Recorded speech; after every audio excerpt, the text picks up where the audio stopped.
आलसी लड़के की कहानी। आलसी लड़का था, वो कोई काम नहीं करना चाहता था। बस खाना खाता, घूमता और सोते रहता था। एक दिन उसे किसी ने बताया कि एक आश्रम है जहाँ पर कुछ नहीं करना पड़ता है और हर दिन 2 समय का खाना और नाश्ता मिलता है, तुम वहाँ जा कर के रहो। उस आलसी लड़के ने सोचा कि ये तो बहुत ही बढ़िया है और वो उस आश्रम में जाकर रहने को सोचा और फिर वह भोला भाला आलसी लड़का अपना सारा सांसारिक जीवन छोड़कर उस आश्रम में जाकर रहने लगा। आश्रम में गुरुजी रहते थे, वो कुछ समय सबको प्रवचन देते हैं, वो आलसी लड़का सुनता था, बाकी समय आराम करता था और फिर भरपेट खाना खाकर सो जाता था। ऐसे ही उस लड़के का दिन गुजरता गया। एक दिन उस आश्रम में कुछ भी नहीं बना। नाश्ते के समय नाश्ता नहीं मिला। उसने सोचा नाश्ता नहीं मिला, भोजन तो मिलेगा। अब भोजन के समय भी उसे भोजन नहीं मिला। लड़का दौड़ करके गुरुजी के पास गया और उसने पूछा कि आज भोजन क्यों नहीं बना। गुरुजी ने कहा कि बेटा, आज एकादशी है और जितने भी आश्रम के सदस्य हैं उनका उपवास है और तुम्हारा भी आज उपवास है, आज भोजन नहीं बनेगा। वह लड़का आलसी था और उसे भूख भी बहुत लगता था। उसने गुरुजी से बोला कि मैं उपवास नहीं रहूंगा, मुझे भूख लगी है, मैं खाना खाऊंगा। गुरुजी ने बोला ठीक है, जाओ भंडारे में से सामान ले करके आओ और आश्रम में नहीं बाहर ले जा करके बना लो, लेकिन याद रखना भोजन बनाने के बाद सबसे पहला भोग भगवान को लगाना और फिर तुम प्रसाद पाना। वह लड़का बोला ठीक है और फिर अनाज लेकर नदी की ओर पहुंचा। भोजन पकाने लगा, तैयार हुआ, उसके बाद कहने लगा कि भगवान श्री राम आइए, पधारिए, भोग लगाइए। अब जब उसे लगा कि भगवान तो आ नहीं रहे हैं तो फिर कहने लगा कि मुझे मालूम है आपको तो अच्छा खाने की आदत है, मैं बना नहीं पाया और मुझे अच्छा भोजन बनाने भी नहीं आता, लेकिन जो भी रूखा सूखा बना है आकर खा लीजिए। भगवान श्री राम उसकी सरलता पर बहुत ही प्रसन्न हुए और उस लड़के को दर्शन दे दिए। उसने देखा कि भगवान श्री राम आए हुए हैं और उनके साथ में माता सीता भी आई हुई है।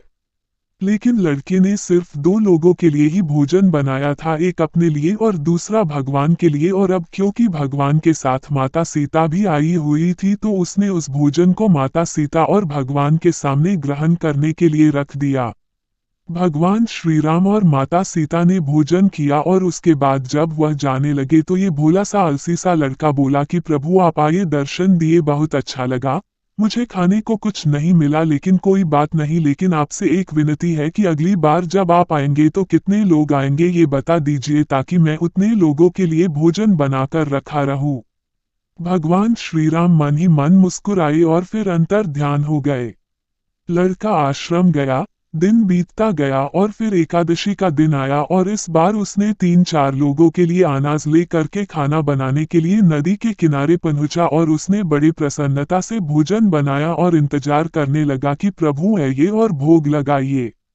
इस बार लड़का देखता है कि भगवान श्री राम पूरा राम दरबार ले करके आए हैं, जैसे माता सीता, लक्ष्मण, भरत, हनुमान जी और सभी लोग आए हैं।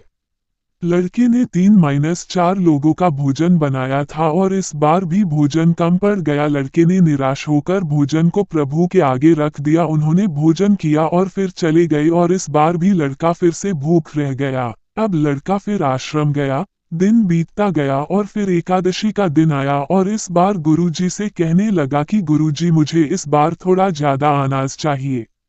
गुरुजी सोचने लगे कि यह इतना सारा अनाज का करता क्या है, कहीं इसे बेचता तो नहीं है। फिर उन्होंने कहा कि ठीक है, भूख से परेशान रहता है। लड़के ने कहा कि नहीं गुरुजी, मैं भूख से परेशान नहीं रहता हूँ, प्रभु के साथ बहुत लोग आते हैं, उनको भी तो भोजन करना पड़ता है। गुरुजी को लगा कि लड़का पागल हो गया है, लेकिन गुरुजी ने सोचा कि चलो एक बार चलकर देखते ही कि लड़का इस अनाज का करता क्या है। वह भोला सा लड़का अनाज ले करके नदी के किनारे पहुंचा और इस बार भोजन बनाया नहीं। उसने सोचा कि प्रभु हर बार ज्यादा लोगों को ले करके आते हैं, इस बार वह जितने भी आएंगे खुद बना करके भोग लगा लेंगे और फिर प्रेम से प्रभु को बुलाने लगा। गुरुजी ये सब छुपकर देख रहे थे कि ये भोजन तो बनाया नहीं और प्रभु को बुला रहा है। लेकिन लड़के ने देखा कि इस बार प्रभु के साथ बहुत से लोग आए हुए हैं, तो उसने प्रभु के सामने हाथ जोड़ करके कहा कि प्रभु माफ करना, आप बहुत सारे लोग आते हो, मुझे संख्या पता नहीं होती है और मेरी हिम्मत भी नहीं होती है कि इतने सारे लोगों के लिए भोजन बनाओ। आप स्वयं आइए, बनाइए, खाए और भोग लगाइए। प्रभु मुस्कुराते हैं और अपने साथ आए सभी लोगों के साथ मिल करके भोजन बनाते हैं। गुरुजी ये सब छुप करके देखते हैं और फिर लड़के के पास आ करके कहते हैं कि तुम ये कर क्या रहे हो। लड़का कहता है कि गुरुजी, आपको दिख नहीं रहा है कि भगवान श्री राम पधार चुके हैं, माँ सीता आई हुई है, हनुमान जी आए हैं और भी सभी लोग आए हुए हैं, भोजन बन रहे हैं। गुरुजी ने बोला कि पागल हो गया है, मुझे तो कोई दिख नहीं रहा है। लड़का गुस्सा हो गया और बोला, प्रभु आप ये क्या कर रहे हो, एक तो मुझे भूखा रखा है और गुरुजी को दर्शन नहीं दे रहे हो, जो मुझे पागल समझ रहे हैं, कृपा करके गुरुजी को दिख जाओ। भगवान बोले, नहीं, मैं इन्हें नहीं देख सकता।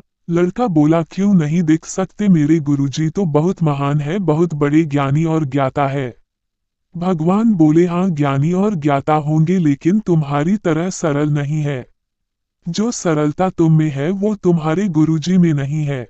लड़के ने ये बात गुरुजी से कह दी कि भगवान श्री राम कह रहे हैं कि आप में सरलता नहीं है, आप मेरी तरह सरल नहीं है, इसलिए आपको नहीं दिख सकते। गुरुजी की आंखें नम हो गई और रोने लगे कि और बोले कि बिल्कुल सही कहा, मेरे अंदर तुम्हारे जितना सरलता नहीं है, और फिर माफी मांगने लगे। फिर भगवान ने गुरुजी को भी दर्शन दिए।